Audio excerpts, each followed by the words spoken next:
গ্রামের এক গরিব কৃষকের ছিল একটি সাদা গরু। নাম তার গৌরী। গৌরীর ছোট্ট একটি বাছুর ছিল, যার নাম রাখা হয়েছিল চাঁদ। প্রতিদিন সকালে চাঁদ তার মায়ের পাশে পাশে ঘুরে বেড়াত। গৌরী নিজের খাবার কম খেয়েও বাছুরটাকে আগে দুধ খাওয়াত। একদিন কৃষক খুব অসুস্থ হয়ে পড়ে।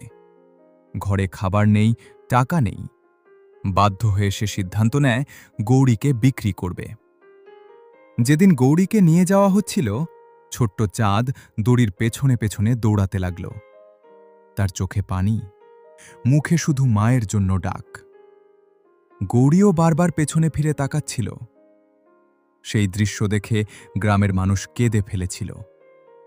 শেষ পর্যন্ত একজন বৃদ্ধ লোক কৃষকের হাতে কিছু টাকা দিয়ে বললেন, "মা আর সন্তানের ভালোবাসা আলাদা করা পাপ।"